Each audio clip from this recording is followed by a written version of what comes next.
ஹீரோவோட அம்மா வீட்டுல பாட்டியோட ரூம் எல்லாம் கிளீன் பண்ணிட்டு இருக்காங்க. அப்ப அதுல இருந்து ஹீரோக்கு ஒரு போட்டோ கிடைக்குது. அந்த போட்டோல ஹீரோவோட அம்மாவும் இருக்காங்க, யமாட்டாவும் இருக்காரு. இதை பார்த்ததுமே அவருக்கு ஒண்ணுமே புரியல. உடனே கேஸ் ஃபைல் எடுத்து பாக்குறாரு. கீரி அப்படிங்கிற ஒரு ஹியூமன் ரைட்ஸ் ஆக்டிவிஸ்ட் நடத்துற ஆர்ஃபனேஜ்ல தான் இந்த யமாட்டோ வளர்ந்துருப்பாரு. அதே ஆசிரமத்துல வளர்ந்த இந்த யமாட்டோட ஃப்ரெண்ட் ஒருத்தர் போயிட்டு நம்ம ஹீரோ பாக்குறாரு. நானும் யமாட்டாவும் அவங்க ஆசிரமத்துல தான் வளர்ந்தோம். நிறைய இதுல வாலண்டியரா நாங்க 2 பேருமே வேலை பார்த்திருக்கோம். சின்ன வயசுல யமாட்டோ அவங்க அம்மா கிட்ட வந்து ரொம்பவே கஷ்டப்பட்டிருக்கான். இந்த மாதிரி சின்ன வயசுல பெத்தவங்களால கஷ்டப்பட்ட வயலன்ஸ்ல இன்வால்வ் ஆன பசங்களை எல்லாரையுமே தேடி பிடிச்சு அவங்களை கூட்டிட்டு வந்து ஆதரவு தரவங்க தான் இந்த கீரி. அதே மாதிரி அவங்க ஆசிரமத்துல நாங்க வாலண்டியரா வேலை பார்க்கும்போது பெத்தவங்களால பாதிக்கப்பட்ட நிறைய பசங்களை வந்து நாங்க பார்த்திருந்திருக்கோம் அப்படின்னு சொல்லும் போது யமாட்டோ வந்து அந்த மாதிரி ஆசிரமத்தில் இருக்கும் போது எப்படி இருந்தாரு, அவர் கேரக்டர் எப்படின்னு நம்ம ஹீரோ கேட்கிறாரு. அவன் உண்மையிலேயே ரொம்ப வயலண்டா சில பசங்க எல்லாம் பிஹேவ் பண்ணுவாங்க. அவங்கள கூட பேசி அவன் வழி கொண்டு வந்துருவான். எப்படிதான் அவனால அது முடியும்னே தெரியாது. பத்தாவதுக்கு அந்த டைம்ல ரொம்ப ஸ்மார்ட்டா வேற இருப்பான் அப்படின்னு ரொம்பவே புகழறாரு.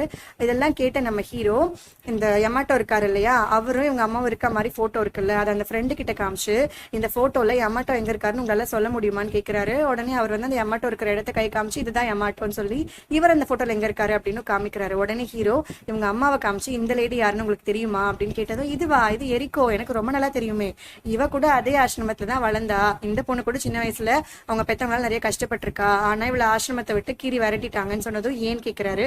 என்ன பிரெக்னென்ட் ஆயிட்டா, இந்த மாதிரி விஷயம் எல்லாம் வந்து கீரிக்கு சுத்தமா பிடிக்காதுன்னு சொன்னதும் அப்ப அந்த குழந்தையோட அப்பா யாருன்னு உங்களுக்கு தெரியுமா நம்ம ஹீரோ கேட்கிறாரு. அது எனக்கு தெரியாதுப்பா அப்படின்னு சொல்லிடுறாரு. ஆனா இந்த எரிக்கோ ஆசிரமத்துல யமாட்டோ தவிர வேற யார்கிட்டயுமே பேசவே மாட்டான். அவன் ஒருத்தங்கிட்ட மட்டும் தான் க்ளோஸா பழகுவான்னு சொன்னதும் நம்ம ஹீரோ என்ன பண்ணுவாரு, உடனே யமாட்டோவை தான் பார்க்க போறாரு. இவங்க அம்மாவை பத்தி சொல்லி உங்களுக்கு தெரியுமா அப்படின்னு கேட்டதும் யாரு எரிக்கோவா, இப்ப எப்படி இருக்கா, அவ நல்லா இருக்காளா, அவதான் உங்க அம்மாவா, அவ சந்தோஷமா இருக்காளா, அவங்க அப்பா நல்லா பாத்துக்கிறாருன்னு உழுந்து உழுந்து பயங்கரமா கேள்வி கேட்கிறாரு. இதையெல்லாம் கேட்ட உடனே நம்ம ஹீரோ கன்ஃபார்மே பண்ணிடுறாரு, இவன் தான் நம்ம அப்பா போல இருக்குன்னு. டேரக்டா அவர்கிட்டே கேட்டுடுறாரு, எனக்கு ஒரு விஷயம் சொல்லுங்க, நீங்க தான் என் அப்பாவா அப்படின்னு. உடனே நான் உன் கையை பிடிச்சு நடந்தா அது நல்லாதான் இருக்கும் அப்படிங்கிற மாதிரி இந்த யமாட்டோ சொல்லவே ஒரு நிமிஷம் பிளாஷ்பேக்கை காட்டுறாங்க. சின்ன வயசுல ஹீரோ அவங்க அப்பா கிட்ட பயங்கரமா அடி வாங்கிட்டு பேக்கரிக்கு வரும்போது இந்த யமாட்டோ கிட்ட ரொம்பவே அன்பா நடந்துப்பாரு.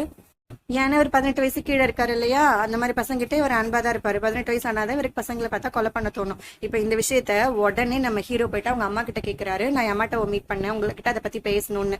இவங்க பாட்டியோட சமாதியில இவங்க இருக்காங்க, அதனால இந்த இடத்துல பேச வேண்டாம், வீட்டுக்கு போய் பேசிக்கலாம்னு சொல்லிடுறாங்க. இப்ப வீட்டுக்கு வந்த உடனே ஹீரோ யமாட்டோவை பத்தி தான் கேட்கிறாரு. இவங்களும் அவரை பத்தி ரொம்பவே நல்ல விதமா சொல்றாங்க. அந்த லெட்டரை காமிச்சதுல அவர் கையெழுத்துதான் கூட கண்டுபிடிக்கிறாங்க. அப்பனா எனக்கு ஒரு உண்மையை சொல்லுங்க, யமாட்டோ தான் எனக்கு அப்பாவான்னு நம்ம ஹீரோ கேட்கிறாரு. அதுக்குள்ள ஹீரோட அப்பா இருக்காரு இல்லையா, அவர் வந்துடவே இவங்க 2 பேரும் அமைதியாயிடுறாங்க. அவர் போன அப்புறமா ஹீரோட அம்மா அவர்கிட்ட போய் இங்க பாரு, நீ உன்னோட அப்பாக்கு தான் பையன் அப்படின்னு சொல்லிடுறாங்க.